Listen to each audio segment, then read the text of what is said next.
Sometimes with longevity, it's the most simple things that make the biggest difference. There's clearly been a lot of progress made over the past century in terms of our longevity. Roughly in the past 100 years, we've doubled life expectancy. In some places, it's gone more than twice. If we achieve this idea of longevity, but it only exists for the wealthiest 1% in the world, just as an example, in my head, we've still failed. Stuff is sold all the time, which shouldn't be. Claims are made all the time, which cannot be. And people are given hope falsely. We're talking about healthcare here. We're talking about saving lives. We're talking about optimizing health equity and health outcomes for regular, everyday, ordinary people, people that are looking for solutions, people that are suffering. And at the same time, you've got a population of people that's focusing on their bottom line without care about that population and simply selling them things. It sickens me. But let's say you had a chance to talk to a person who's just reached middle age, and they're curious about how to start their longevity journey today. What would you tell them to do? Look, I think step number one, which is mandatory, is... Do you want to live forever? I'm Bradley Sherman, and this is Population Next. And on today's episode, we're with Josh Herring. He's the CEO of a group called the Longevity Science Foundation, based here in Washington, D.C. And he'll answer some of the toughest questions about long life and whether or not we can achieve it. Josh, welcome to Population Next. Thank you, Bradley, for having me on. How are you? I'm fantastic. So, Josh, everyone wants to know, are we going to live forever? We're still working on that, Bradley. I think it's a good question, and I'm happy to get into it today. So, Josh, there's clearly been a lot of progress made over the past century in terms of our longevity. Roughly in the past 100 years, we've doubled life expectancy. In some places, it's gone more than twice. What have been the main drivers of this success, and how do they apply to today's standards of living? Yeah, Bradley, that's a really great question. And when we think about longevity, it really is that lifespan that's being extended consistently over time. The biggest reasons are just science and technological innovations. We have better tests, better tools, better doctors, and we've done more research to ultimately understand what the drivers for various diseases are and how to combat them. When we're looking at longevity over time, I think it's also really important to look at this notion of health span, right? Which is the number of healthy years that we're living.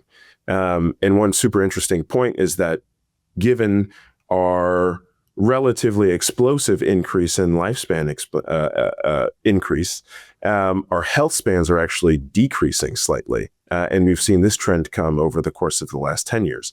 And so now it's our responsibility as folks who operate in the space to uncover not only how do we continue to extend our lifespan, but how do we reverse the trend of a decreasing health span and ultimately make it match in line with the lifespans that we're leading.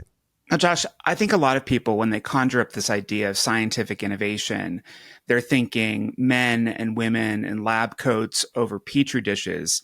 But weren't a lot of the first kind of jumps in longevity driven just by basic sanitation, clean water, clean air, garbage pickup? 100%. And it's interesting that you mentioned that because sometimes with longevity, it's the most simple things that make the biggest difference. The food that we eat, the water that we drink, the time that we spend outside, our mental health, the exercise that we get. How do we keep our hearts beating well? The exercise. So yeah, you're absolutely right, Bradley. And it's important to keep those things in mind as well, contextually, right? Longevity at the moment, going back to your earlier question, if we're going to live forever, right now, we don't have a way of doing so. I hate to break the bubble there for a lot of people, but at the moment, we just haven't cracked that code yet, right? And I think we're still trying to figure out how do we prevent a number of chronic and age-related diseases that ultimately are inhibitors for longer and healthier lives. But we can't forget the basics. And I think a lot of times as people, we are working really hard to innovate and create this longevity drug, a longevity pill. It's not out there. No one has it. And definitely don't let them tell you that they do. The best tips and tricks for longevity right now are doing the things that we know work really well and sometimes require a little bit more effort, but they pay dividends down the line. So it's really a compounding effect. And you're somebody who worked in finance. So Explain this like a finance guy to an individual. How do you build health span like you'd build financial wealth? Yeah, that's an awesome way to think about it. So look, in finance and in financial planning, we always talk about diversification. If anyone has a financial advisor, I'm sure you're tired of hearing them say, well, we have to diversify your portfolio. But it's true. You have to protect yourself against risk from various different places in the stock market, right? It could be tech versus healthcare versus industrials. But with your health, it could be heart health, lung health, brain health. And so when we're thinking about health span and longevity in terms of diversification, you have to do a lot of things to protect different parts of your body. You have to understand from a diagnostic standpoint where you're at risk, and then make sure you're diversifying all of the various activities and habits that you have to make sure that you're not stressing some of those at-risk areas and at the same time protecting the areas where you might naturally just be a little stronger.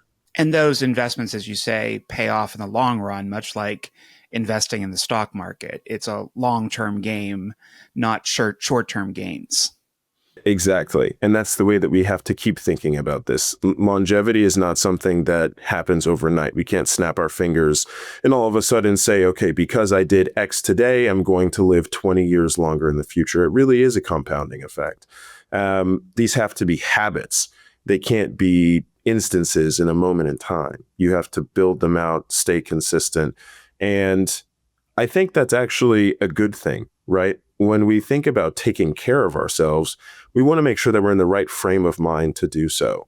And building out these healthy habits for longevity, they're not only better for our bodies, but they're better for our mind, and they help us stay more in tune and in touch with ourselves in the long run. But you're definitely right, Bradley. This is a long-term game. Now, Josh, if I'm not mistaken, you're a millennial, and there's been some recent scientific data out that cancer rates are increasing amongst millennials at a higher rate than Gen X or even the boomers. How does that play into the difference between healthy longevity and longevity? Will we continue to see, as you suggested earlier, a bit of a reversal in those healthy longevity years? Yeah, it's a great question. And look, Bradley, there's one thing that I want to come out, at least from our perspective at the Longevity Science Foundation, and disavow. For us, there is no difference between longevity and healthy longevity. If you were to poll 1,000 people and ask them if you could extend their lives for 100 years beyond what they would normally be, life expectancy right now in the US is somewhere in the range of 78 and 82 for men and women. If you told people that you were going to let them live to 178 and 182, but starting at 65, they'd still have to deal with all of the same age-related consequences that they normally would, no one would take you up on that deal. It just wouldn't make any sense. You're extending the years of pain and suffering and anguish for not only yourself, but very importantly, your caretakers, as well as your family members and loved ones who are around you while all of this is happening, by the way. And so this concept of longevity versus healthy longevity to me is an interesting one, right? But we need to think about it as the same thing. Healthy extension of life is the only extension of life that we should be going for. And whether that's a moderate or a radical one, it always has to be healthy. But getting back to your question, you're right. I mean, this is an issue that we're seeing not only in millennials, and we're seeing it in different parts of the world as well, particularly in less economically developed countries and nations with less robust infrastructure for healthcare. But this is the trend, right? The number of years that we are living healthfully without a number of chronic and age-related diseases, you can think of cancer, but also Alzheimer's, diabetes, heart disease, stroke, Parkinson's. The list unfortunately goes on. That number is coming down. And this is a real global epidemic that I think people need to open their eyes to. We're running out of time to say, oh, well, I'll deal with that in 40 years when it's time for me to. Because 40 years is becoming 30 years, and 30 years is becoming 20 years, and 20 years is becoming 10 years. And not just because you're getting older, but the time with which we are getting sick is actually becoming sooner. And so when we're thinking about all of the work that we do right at the Longevity Science Foundation, but also in the longevity ecosystem at large, a lot of it is really shifting towards prediction and prevention. We recognize that we're getting sick sooner. So we recognize the need in investing in identifying how soon from now we are going to get sick and what that will look like, coming up with really novel tools, thinking about things like digital twins and really advanced diagnostics to be able to use artificial intelligence and identify where the risk factors are in our bodies, and then build prevention strategies from personalized medicine today to prevent something from happening if it's 20, 30 years in the future, but really it could also be 5, 10 years in the future. So there is personalized medicine that exists today, and there are obviously different tools that people can use to assess their physical age. They're marketed online, they're sold in stores. How do we kind of get through the details here to like which ones we should really be looking for as consumers, those that can really help us? And I know you can't talk brand names necessarily, but what should the average consumer be on the lookout for? Should they speak to their doctor first, their pharmacist, or just do research online? This is something that we are really trying to get ahead of. And I think the crux of your question here is in longevity, right? A lot of stuff is sold. What is hype and what is reality?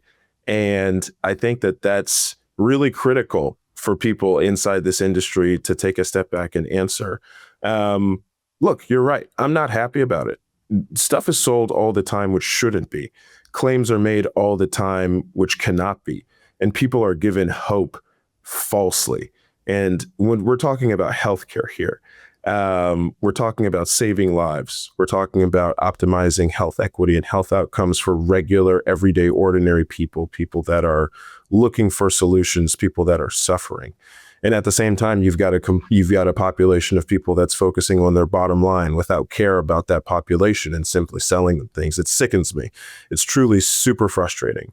As the child of 2 cancer surviving patients, it infuriates me that my parents benefited from individuals who did not try to sell them things, but solely tried to provide access and information. And meanwhile, I have friends, multiple of which this year, who've had parents who succumbed and unfortunately died of cancer and did not have that same access, right? And so this question goes off in my head. Some folks are selling, some folks are helping. Where do we come in the middle? And that's exactly the work that we do at the foundation, number one. But as consumers, it's always appropriate and mandatory to ask. Do some research on your own. Some of that is helpful, but oftentimes it's very difficult, and folks just don't have, all of the tools necessary like we do, for instance. So number one, I would say if you're having questions about something, ask us. Right? Reach out to the Longevity Science Foundation. We will happily tell you, even if it's not something that we're actively covering at the moment. We'll take time, we'll research it for you, and we'll give you those answers. But certainly ask your general practitioner and ask a specialist. This is something that I've been recommending to people more frequently as of late. If you are seeking a solution for a cardiovascular issue or a pulmonary issue or an issue to combat neurodegenerative disease, go seek out a specialist in those areas. A lot of GPs these days are really swamped. They don't have time, and people feel like general care is not satisfactory. If you go and if you find a specialist, hopefully one that's covered by insurance, by the way, and that's another issue that we could spend hours on. But if you find a specialist that you can speak to about a number of these things and really get their take on it, they'll be able to tell you what's what by doing some research on their end and really helping you in that way. But, again, I have to stress, it's just like folks used to say, you can't trust everything that you read on the internet. It's unfortunate. You really can't trust everything that people are telling you as it relates to these longevity products and clinics. You have to do your diligence. And it's a sad state that the industry has unfortunately found itself in, but it's one that's reversing. Lots of folks are doing really good work in the space to combat that at the moment. And I think we'll continue to see more of that moving forward. And we should note that this is not just in the longevity science space. This is also in the larger healthcare space as well. There is just a tremendous amount of misinformation that exists out there today about what works and what doesn't. And even in the recent months, we've had some confusing messages coming from our own government about what works and what doesn't. So given that there is all of this confusion right now and our trusted partners in our care are not always there for us, how do we get the right information? Like, who do we go to? Is it our local GP? You say they're under strain. Is it a PA? Is there some kind of holistic way that we can get the best information possible, so that we can make these right decisions and get the best care?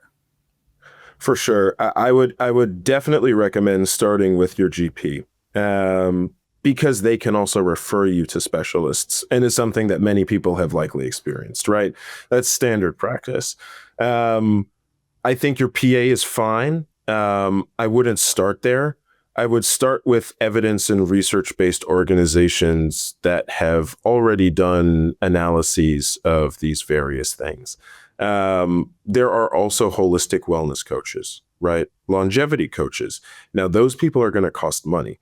And, when I talk about longevity and when we think about it at the LSF, it has to be accessible. It has to be something for all people, right? If we achieve this idea of longevity, but it only exists for the wealthiest 1% in the world, just as an example, in my head, we've still failed, right? And so when we're thinking about these longevity solutions and answers and resources, it really has to be coming from places that are open source and easily accessible.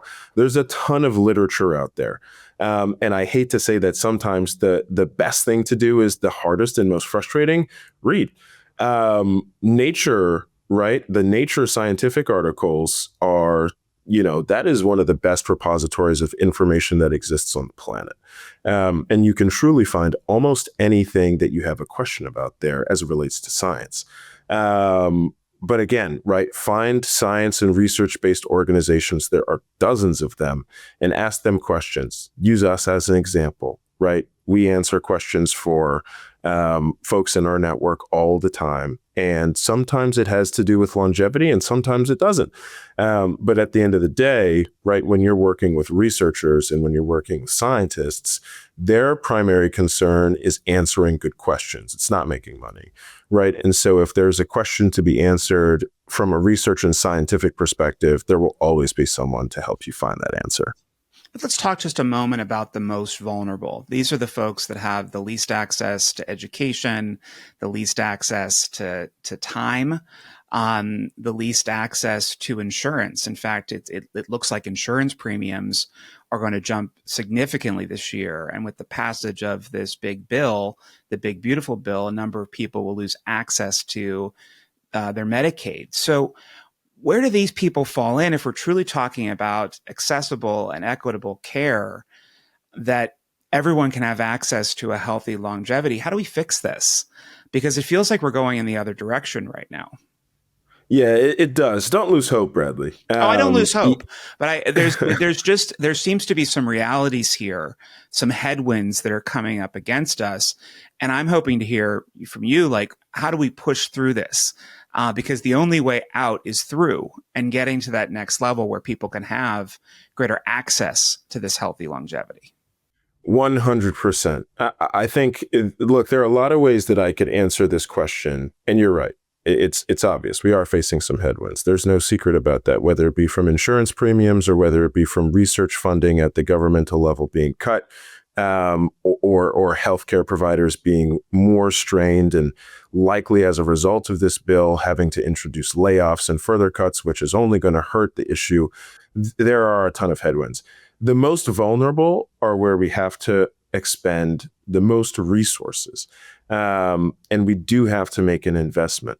And look, this is a debate that happens politically, economically, philosophically, right? But I do think that it is a responsibility to help those who at present don't have the facilities to help themselves, right? That's what this is all about when we're talking about global healthcare, number one, but just being decent human beings at the end of the day. We have to help our brothers and sisters and our neighbors. It's a necessity, especially because as a result of a number of things that are happening at the policy level, those brothers and sisters might find themselves in worse positions than they find themselves in today. And by the way, so might we. And so I think it's really important to band together. The insurers, I think, are going to play a big part of this. Insurers and pharmaceutical companies, of course, there's this really interesting relationship with PBMs where costs are increased, and you've got great examples like Mark Cuban, who's just doing direct and sort of cutting out that middle piece and trying to lower costs. But at the end of the day, right, if something isn't covered by insurance, you're likely not going to engage in it. And that's not even if you're just one of these more vulnerable people, by the way. This is even being shown for folks with significant means of wealth. A lot of these interventions that are out there, right, if we're just going to isolate longevity and talk about it, they're not covered by insurance because the endpoints are too difficult and maybe something isn't FDA approved, right? So all of this is just being paid for out of people's pockets, right, on their own dime.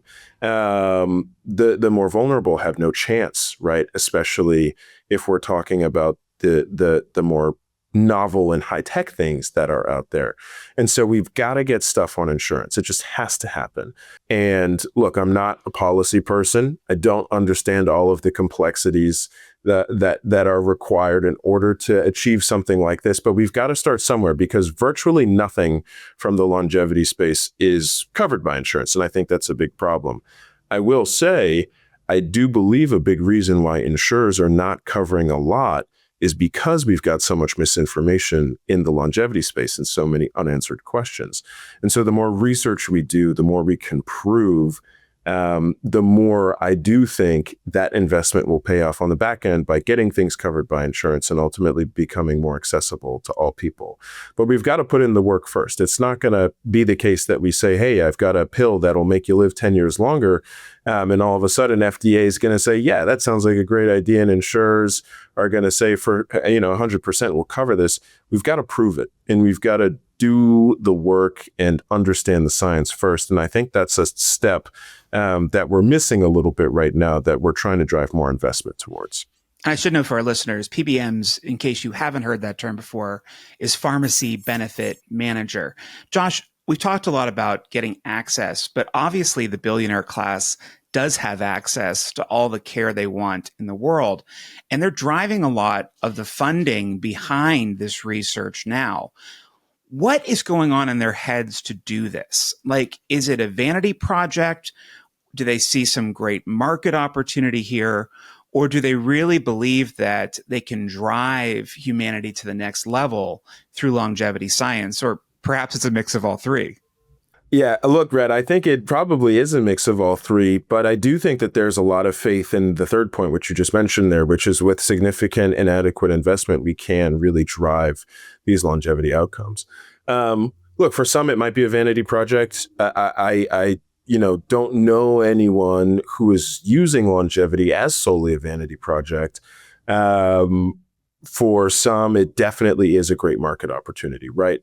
I won't name names, but I think you can look at examples of ultra high net worth individuals who have used their own personal longevity initiatives to benefit significantly from a financial perspective by leveraging those protocols, so to speak, that they use for themselves to other people and incentivizing them to engage in their plans.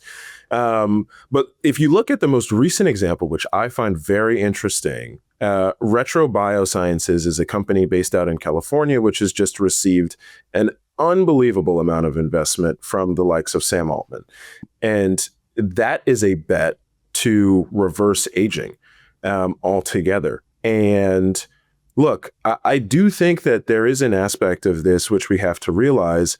You are not going to invest billions of dollars in something if you don't genuinely believe in it.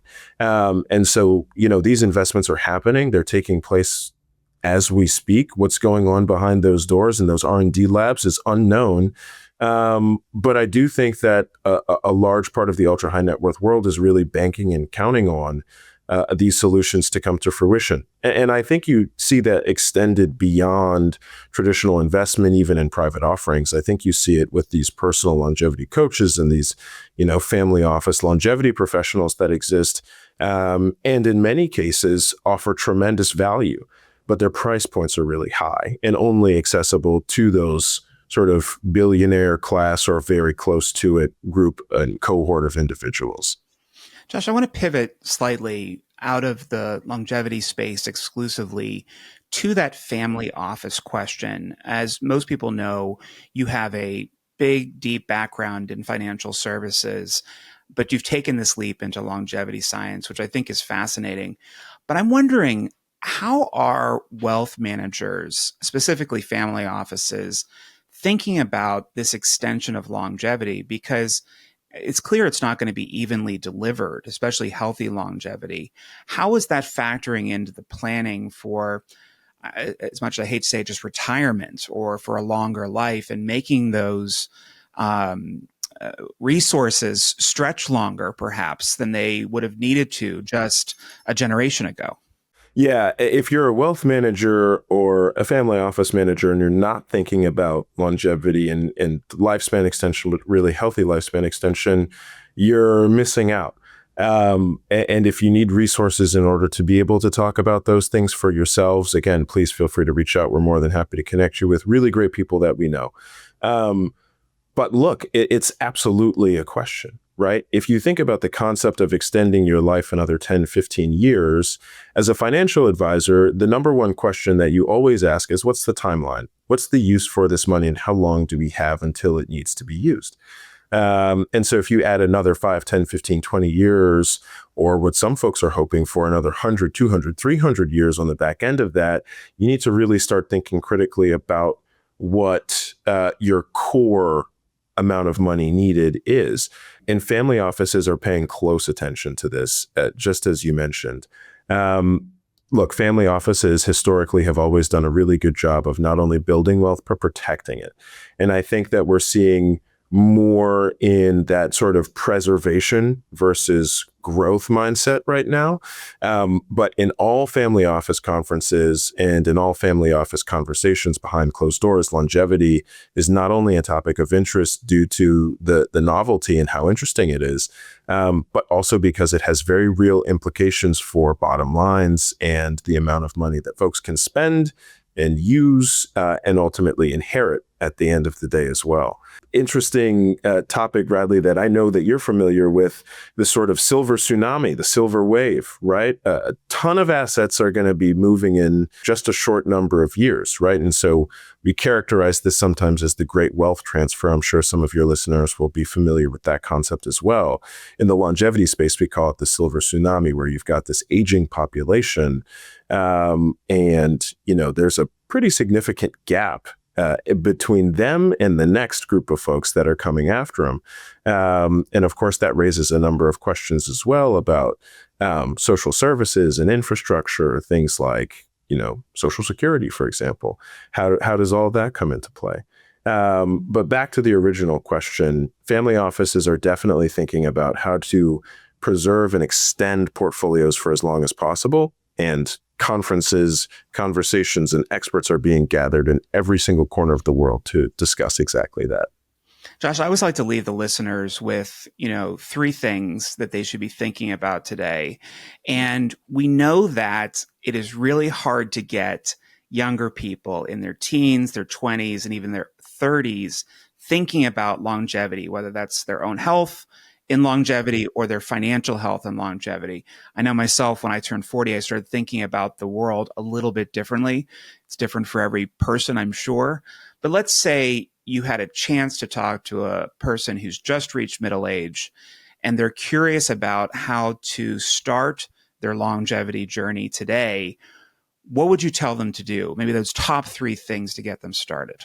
Really great question, Brad, because it's fascinating. And I think your listeners will be interested to hear that I don't have any recommendation like go to this one specific lab in Arizona and get this plasma transfusion therapy done. I'm not recommending anything like that.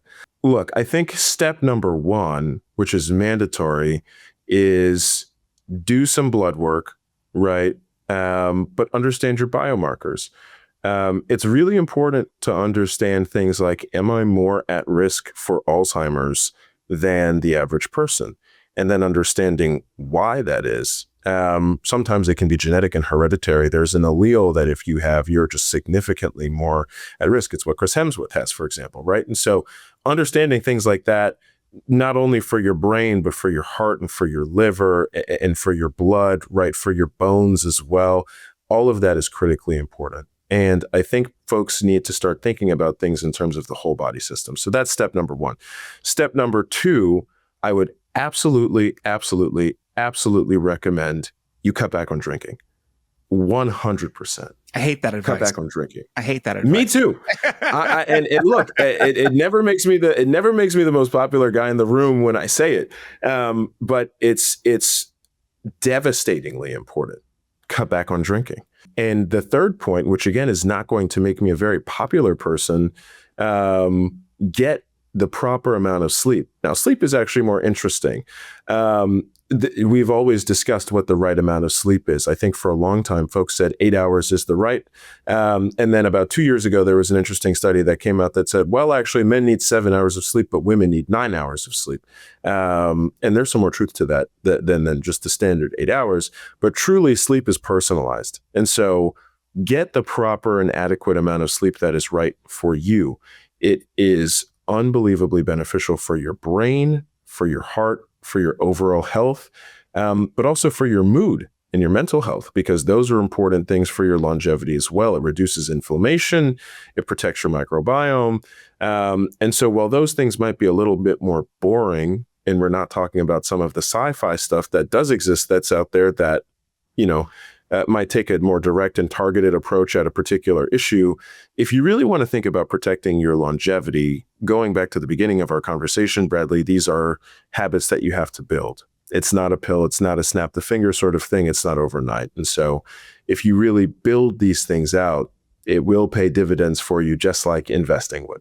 Yeah. And if I could add one more, make sure that you have a healthy friend circle and social circle, because we know that connectivity with other people is a real driver for longevity. Josh, incredible conversation. You're doing amazing work. Thank you so much for joining me today. Thank you, Bradley, for having me. Take care. Josh has provided us with some incredible insights about the future of longevity and longevity science.